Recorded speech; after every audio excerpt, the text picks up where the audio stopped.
Okay, so welcome everyone. My name is Dawn Richards, and I'm here today from the Canadian Arthritis Patient Alliance, or CAPA. We are having a conversation with our Medical Advisory Committee about arthritis, COVID-19, and vaccines.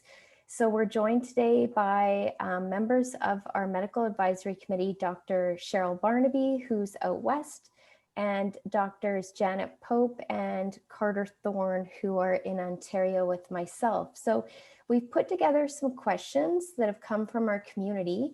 And in this portion, we are going to be talking mostly about COVID-19 and what will potentially happen if you're living with arthritis and you become infected with COVID-19.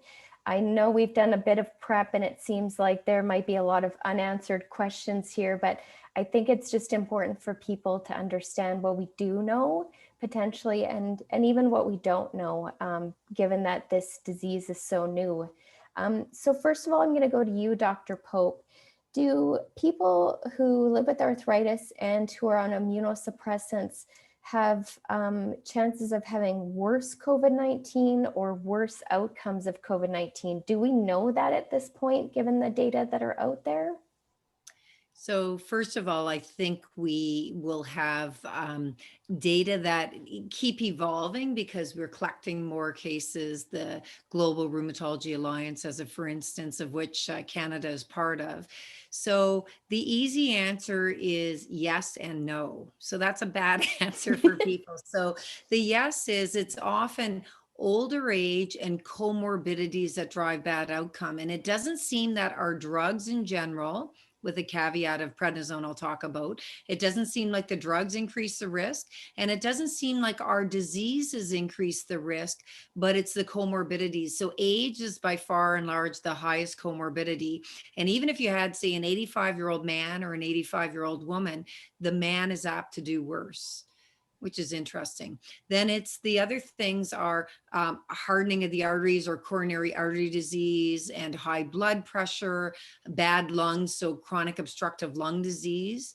We so far don't know that people with bad lungs, with rheumatoid arthritis or systemic sclerosis with interstitial lung disease increase the risk. But if you already have problems breathing and you got COVID in your lungs, I think personally it would be worse. Diabetes, because fighting off infection might be worse in someone with diabetes than not. And maybe the high blood pressure and high body mass index might be risks as well in some studies. So the drugs, except for prednisone, more than 10 milligrams a day, or in some studies more than 15 milligrams a day, or some studies more than 7.5 milligrams a day, might decrease your chance of fighting off infection. For other studies, though, the mortality, thankfully, does not seem to be higher in our patient population of arthritis, inflammatory arthritis, autoimmune connective tissue diseases. So it doesn't seem to be higher. Length of hospitalization or getting hospitalization doesn't seem to be higher, but sometimes going into the intensive care unit or needing to be helped with breathing, intubation, in some studies is higher in our patients, but not necessarily. So I think mostly it's the other risk factors that drive the outcome. Age is the biggest one. And someone that's really old and well still probably has a higher risk of bad outcome than someone who's 10 years younger and not as well, interestingly. So age is a big risk. And that's why the strategy in Canada and elsewhere was vaccinating our most vulnerable population would be elderly that were living in care homes. Then it's elderly in general. And then the strategy goes backwards from there. Okay, thanks. Dr. Thorne, are there any special precautions with respect to COVID-19 that people with inflammatory arthritis should take? So we've had some people that have mentioned like vitamin D, zinc, turmeric, these other types of things. Is there any evidence that shows that, maybe paying attention to those, I'll call them supplements or other complementary types of things would help our case if we were to get COVID-19? Yeah, those are great questions because these are very common products that we hear about or use all the time. And I think your listeners are probably aware that in our country, north of the 49th parallel, our sun exposure is quite low. So most of us are vitamin D deficient. So the first thing is that most of us should be on vitamin D anyways.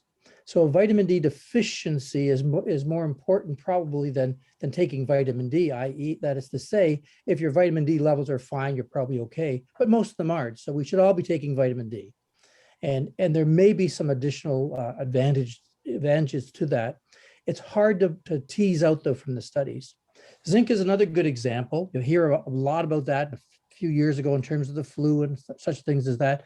We certainly know that zinc as a trace metal is really, really important. And that was brought forward a number of years ago, probably 30 years ago when TPN, or the artificial feeding came out. And most of that was fat and proteins and sugars, and all these people were getting weird infections, usually yeast infections.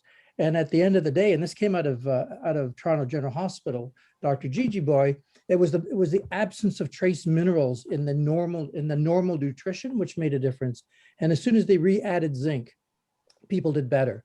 So should we be on zinc?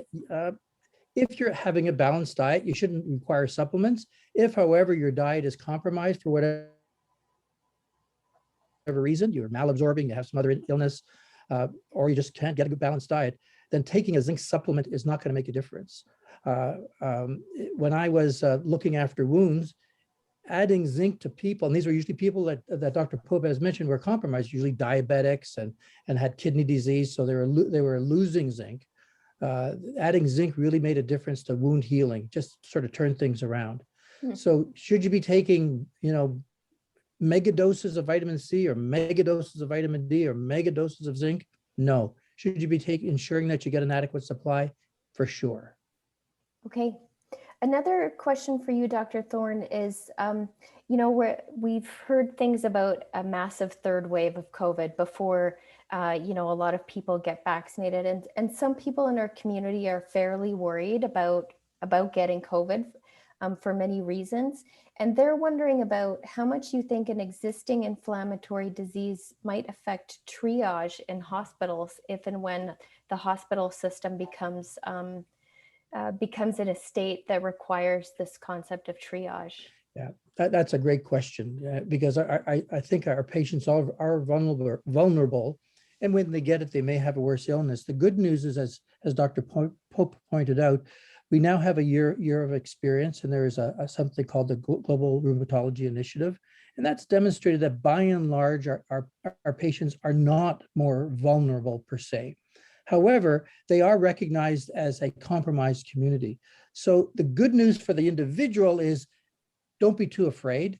The good news is that when you get to the hospital, they're going to see you as vulnerable and you'll be put hopefully to the front of the line. I think that's reasonable because, again, as you walk through the door, you may be on the medication such as the prednisone that Dr. Pope mentioned. You may have the other diseases or diagnoses or comorbidities, as Dr. Barnaby mentioned, the hypertension or the heart disease or the diabetes, overweight and such things. So it's another piece of the puzzle that should be considered. And you may be triaged to the front. Don't take that as a bad omen, just as good luck. Don't be too concerned, but follow the social distancing that we're talking about. Whether you've had a vaccination or not, use masks, wash your hands, socially distance, avoid crowds that you're not familiar with. Okay. And Dr. Barnaby, we've got a question about, is it safe to take my usual anti-inflammatory medications if I do get COVID-19? What's your advice on that front? Yeah, so I think at the very beginning of the pandemic, there was concern out of France, I believe, where patients who were taking anti-inflammatories were doing worse with COVID. And I wonder if that was a missed signal in the data, because people were having the body aches and the headaches, and that's why they were taking the anti-inflammatories, as opposed to it being actually an effect from the medication. So all of the work that's been all the data that's been collected since then has dispelled that. And so it is safe to take anti-inflammatories if you do have COVID. You shouldn't stop them if you're on them for your spondylitis or as part of the adjunctive treatment for your inflammatory arthritis condition. It'd be safe to continue. Okay, And you're meaning the NSAIDs, the non-steroidal anti-inflammatories. Right. exactly. We always say if someone's really sick, high fever, feeling unwell, sometimes they hold their next dose of their methotrexate or their advanced therapy or what have you. And I think sometimes that treats the doctor more than the patient or the healthcare giver, because we go, oh, we don't want to suppress your immune system further. But in fairness, we have people all the time that got sick, didn't hold their drugs and do just fine. Thank you very much. But if they're sick enough to land in hospital, which is very rare with COVID, you're more apt to have asymptomatic or mild infection with COVID than have severe. Fortunately, in all age groups, including the elderly that have a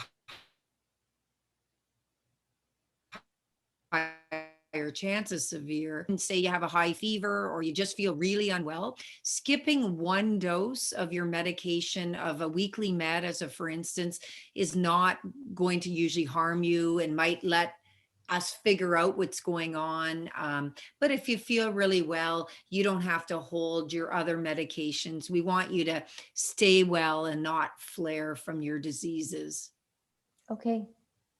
I'm going to stay with you, Dr. Pope. We've got a question about if I do get COVID-19 and recover, will some of the long-lasting effects be influenced by some of the medications I might be taking for my inflammatory arthritis, osteoarthritis, or other arthritis? So that's an excellent question for the listener that sent that in. I think the first answer is we really kind of don't know. This is the whole COVID is a natural experiment. We do know, though, other coronaviruses, there's a little handful that are responsible for about 1/3 of the common colds. Obviously not COVID-19 and not MERS or SARS, the old SARS, the first one that came, but others in that coronavirus family give common cold. To about 1/3 of colds are from that. And we don't see any obvious long lasting effects.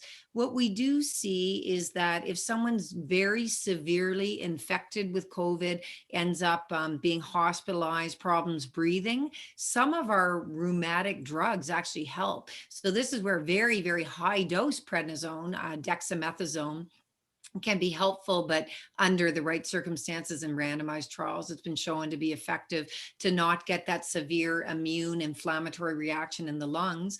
And tocilizumab and which is Actemra, IL-6 inhibitor, and baricitinib added to remdesivir, an antiviral drug that could help Ebola, added with baricitinib can help our patients. So these are some of the drugs that we use, and many drugs are under study that are rheumatology kind of drugs that might actually help people if they're severely off.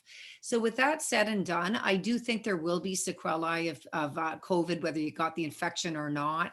Worse anxiety, maybe worse pain and poor sleep. The social isolation grates on you. People are going to have financial worries already due that, if you're running a business or worked in a business that keeps getting shut down and only partially opens, that's very, very stressful to you and your family. So I think there will be repercussions from COVID that for citizens, not just for our immune group or just our arthritis group, that will be possibly long lasting. However, there's a lot of resilient people. There's a lot of hopeful people. And I think keeping your routine and, looking forward to life after COVID, because there will be life after COVID for most of us, of course, is helpful. And then the final thing is, we don't know if you got a lung injury from a bad COVID infection, if that will make things worse for you for your already autoimmune or immune compromised condition. So it's being studied. And I think that my main answer is, I think there's hope. And some of the drugs you might be on are maybe positive if you got COVID, but we're hoping we don't have too much of that natural experiment. Okay. And Dr. Barnaby, a question for you is, if I do get COVID-19, is there a possibility that it can impact my arthritis? May I flare? Are there any other outcomes that could be thanks to the COVID? Yeah, so the actual COVID infection itself certainly gives people really bad aches and joint pains. and headaches, which would overlap with your arthritis condition. So I know it's hard sometimes to separate out what's coming from what. Um, Anecdotally, from some of the patients that have been infected with COVID in my practice, they are noticing that they have more severe symptoms of joint pain and muscle aches that go on for weeks and weeks after their infection. And again, it's hard to sort out if that's a flare or if it's just the infection itself, or is it from holding the medication for those few weeks while you were sick. So we're trying to manage that as best we can with not trying to go to steroids if possible. Certainly if someone has a ton of red hot active joints, we have to settle that flare down too. But we're trying to not introduce more steroid than necessary. And that's just because we need those COVID antibodies to protect you. So we're trying to make sure you recover and also get some protection when infected. Okay. I think one of the concerns, just following up with Dr. Barnaby, is that because so many primary care providers and sometimes specialists as well are not having regular offices, do not have regular easy communication with their patient population, that often you're depending on other sources of information. Sometimes those sources may not be as knowledgeable. You might hear something in general from a pharmacy. I'm not putting down pharmacies, but they're giving you more general information. I feel I'm well, I'm taking this medication. Well, why don't you hold your advanced therapy? Why don't you hold your methotrexate? That could be the thing. And then you're off it for a while. So our big concern is people withholding the medication because they've heard it might make it worse for the COVID, and then they don't know when to start it. So because our medications, as Dr. Pope has mentioned earlier, tend to last longer after tend to last for a period of time after you've stopped taking the last dose, you think you're safe, and then all of a sudden, all heck breaks loose.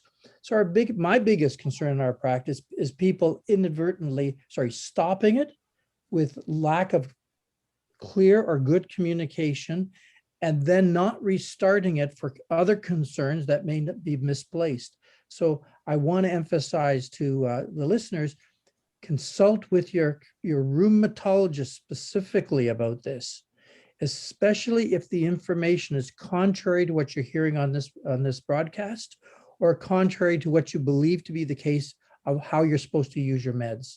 Do not take this as an opportunity to have a vacation from your meds. Mm-hmm. So, and, I guess back to what Dr. Barnaby said, some of the symptoms can be very similar between COVID-19 and what you experience during a flare, right? Where you kind of feel generally sick, your joints are very achy. So it's even difficult as a patient to think, okay, is that my arthritis or is that COVID-19, right? And so to couple that with what you've said, Dr. Thorne, I think many of us are kind of used to being a communicator between some of our own care providers, right? But what I'm hearing you say is go back to your rheumatologist and make sure you have an informed conversation about all of those symptoms. They may be part of your COVID-19 or they may be your arthritis, and you want to really sort that out with your rheumatology care provider. Or another infection, even though other infections fortunately are lower for the reasons of the social distancing, masking, hand washing. Okay. So I think we're going to wrap up. I know people are really interested in, this is a time of really rich research. So, a lot of the responses that you've given today, even a few months ago, we didn't know the answer to some of these things because, research is happening rapidly in real time. So although it's a bit frustrating to hear, well, we don't know, or this is how it looks right now, it's also really exciting because there's so much going on and we're learning so much about, quite frankly, arthritis and COVID and the vaccines, et cetera. So I just wanted to do a bit of a roundtable to wrap things up in terms of anything that you would like to share with our listeners about what's kind of coming down the pipe research-wise, whether it's something to do with other vaccines, whether it's maybe either real-world studies with us in vaccine trials, or how we build immunity to the vaccines versus other populations. So we'll just do a round table and ask people to share anything that they would like. So I'm going to start with Dr. Thorne. I'll go to Dr. Barnaby and then Dr. Pope to finish things off. So Dr. Thorne? Yep. One of the big learnings is how quickly the community can respond to an emergency such as this.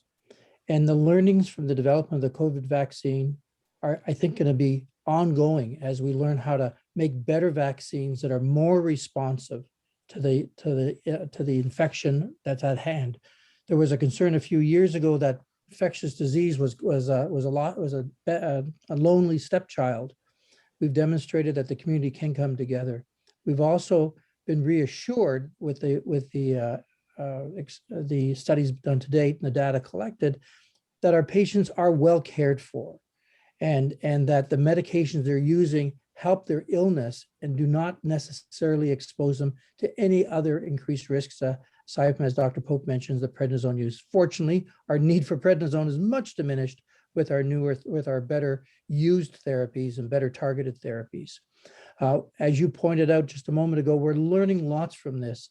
And I want to emphasize what Dr. Pope mentioned of the impact this is having on the psychology of people, on their anxiety levels.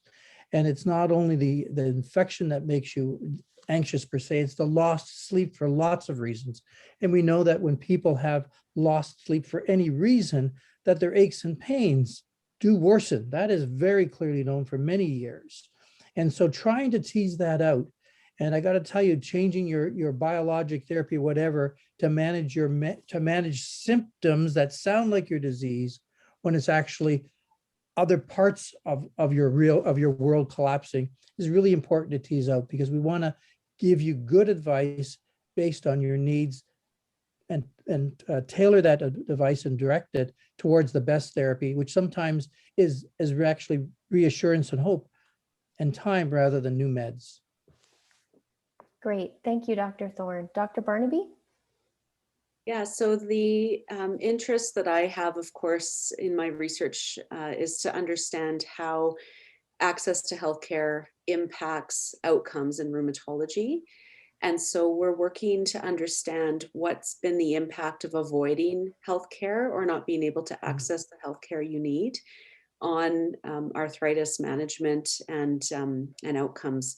So we've set up a study to look at how people have used the emergency department during COVID, and whether it's avoidance or that they were directed to use it because they couldn't get into family doctors or their rheumatologist.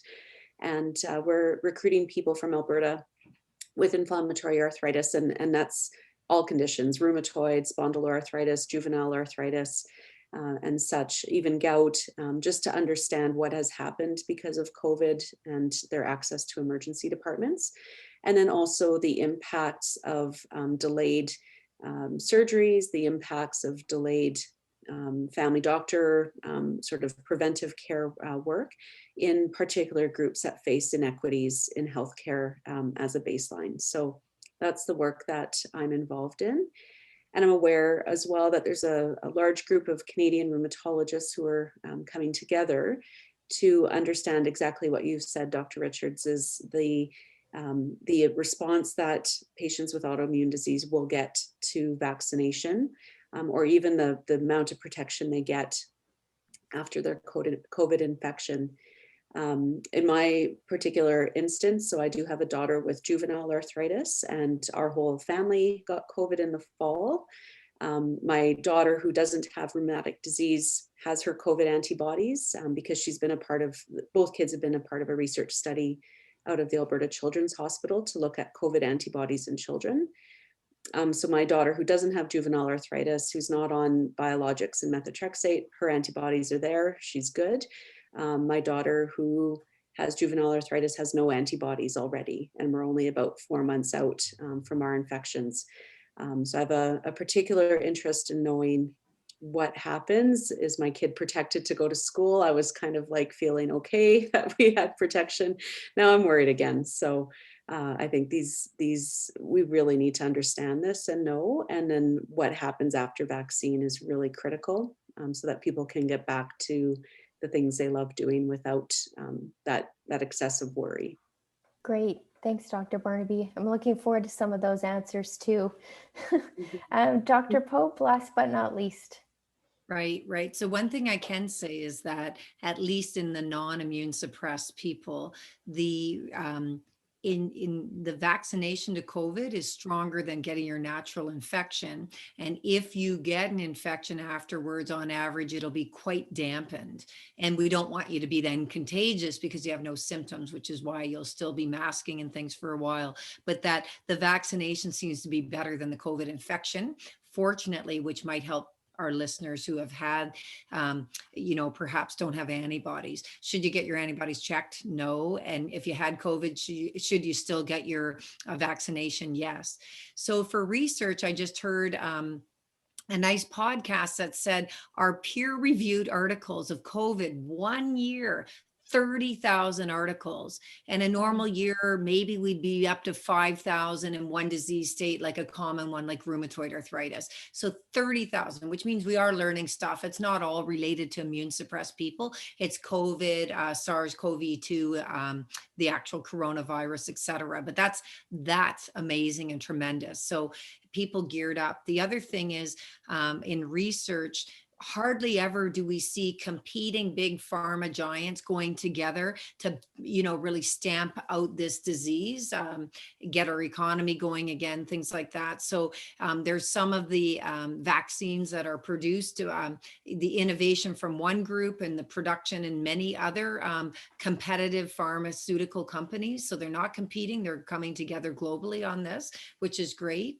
The Global Rheumatology Alliance, Canada is involved in. We've so far, we're not in higher numbers in London, Ontario, but we take it very seriously that every person that we know had COVID that's in my practice, we're entering the data. We have ethics approval to do that. They're anonymized, so you can't identify an individual, but we've enrolled 1/5 of all the Canadian patients. So we got to get these other sites up and running as well to get answers.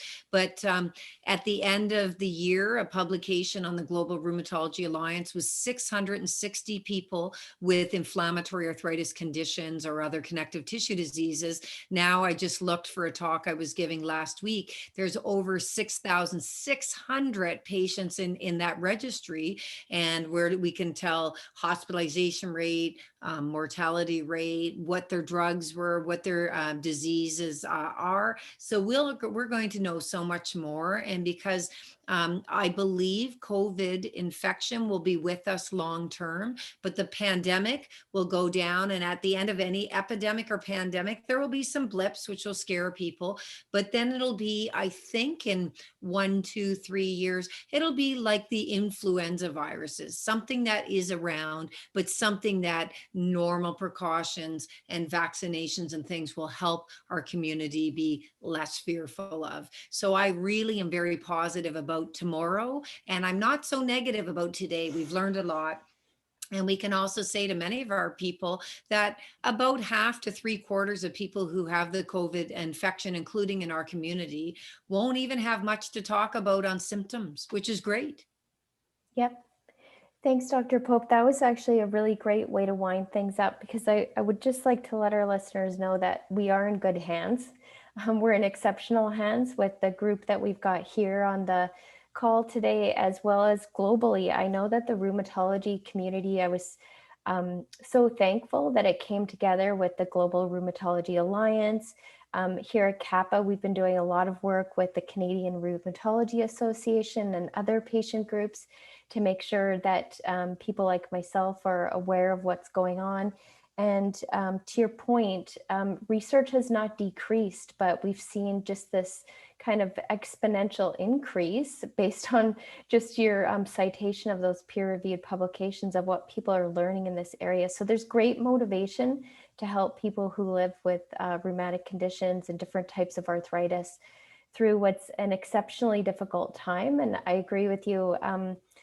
Talking about the vaccines, hearing about them, starting to see them roll out in the community is also really gratifying and gives me a great sense of hope too, one that I didn't actually think that I'd feel but it's really interesting to see that. So I'd like to thank the three of you today for taking the time out of your busy Saturday to chat with me here about things to help our community understand that, yes, well, we don't have all the answers to COVID. There's lots of great things happening. And we do know from research that just because you live with some type of inflammatory arthritis doesn't mean that you're going to have a worse outcome from COVID and from the infection. I think that's really important for people to know. And this will continue. So stay hopeful and stay safe. Thanks, everyone. Thank you.